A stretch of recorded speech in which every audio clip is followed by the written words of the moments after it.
Je vous propose d'étudier une question de grammaire aujourd'hui, d'étudier les subordonnées dans le premier paragraphe du texte 2. C'est un extrait de Juste la fin du monde de Jean-Luc Lagarce. J'ai choisi exprès un extrait un peu plus long que ce qu'on vous donnerait pour une question de grammaire, histoire de voir différents cas de subordonnées. Rappel de cours, on parle de propositions subordonnées uniquement dans une phrase complexe, c'est-à-dire comportant plusieurs verbes conjugués. Une proposition subordonnée n'a pas d'existence seule dans la phrase, elle a besoin d'une proposition principale pour avoir du sens.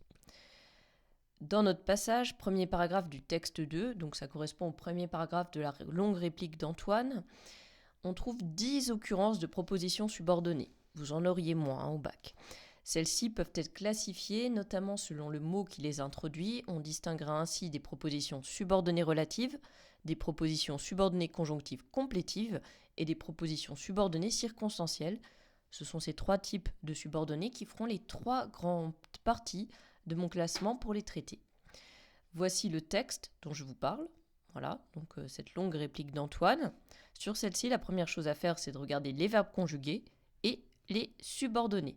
Donc vous voyez, je les ai repérés, je vous les ai indiqués en fluo. Que tu me dirais quelque chose, que tu me dirais quoi que ce soit, parce que tu ne me connais pas, parce que je suis ton frère, que tu ne me connais plus, qui je suis, qu'on dira telle ou telle chose à quelqu'un, qu'on ne connaît pas, ce qu'on veut dire à quelqu'un et qu'on imagine. Donc au total, 10 occurrences de subordonnées dans ce passage.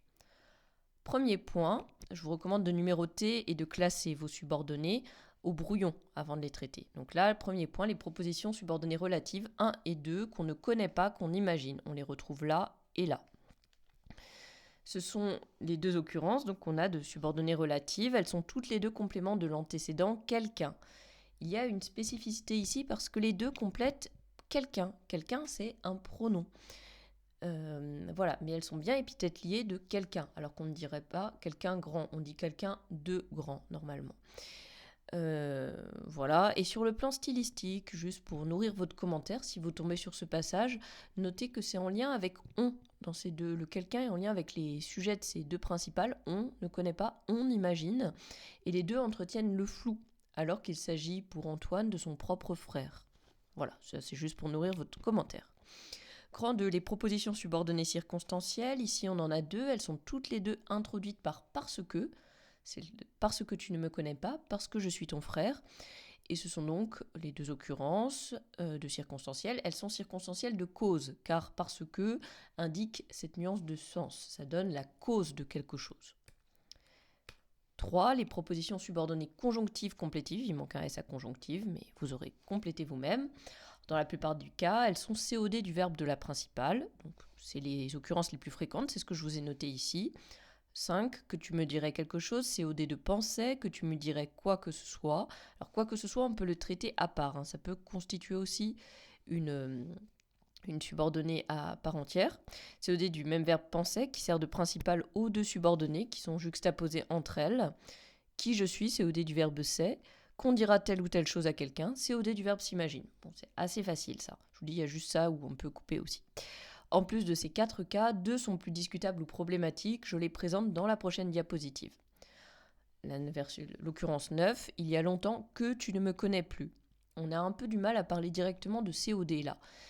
On peut le faire, on peut dire, et vous pouvez le mettre avec le reste. Mais il y a, c'est un peu une formule figée. Vous voyez, c'est pas un verbe qui a tout son sens. C'est pas avoir au sens plein. C'est il y a tout seul. Donc voilà, c'est discutable. J'ai remis en plus de ces 4 désolé, ça c'est en trop. Et enfin la 10, ce qu'on veut dire à quelqu'un. On a déjà vu ce qu'on veut dire à quelqu'un en cours. En réalité, c'est comme quand on a introduit avec que une complétive. C'est juste que c'est introduit par une locution conjonctive, c'est-à-dire locution conjonctive 2 mots, et pas un seul. Mais surtout, ce qu'il faut remarquer ici, c'est qu'elle est antéposée, c'est-à-dire située avant la principale. La principale, c'est ce que vous avez ici, on l'imagine aussi. Et à l'intérieur de celle-ci, vous avez un rappel de votre subordonnée avec le L apostrophe, qui est COD du verbe. Donc elle est aussi COD du verbe de la principale, imagine, c'est juste qu'elle précède cette principale. Et voilà, nous sommes arrivés au bout de notre étude. Bon travail à chacun.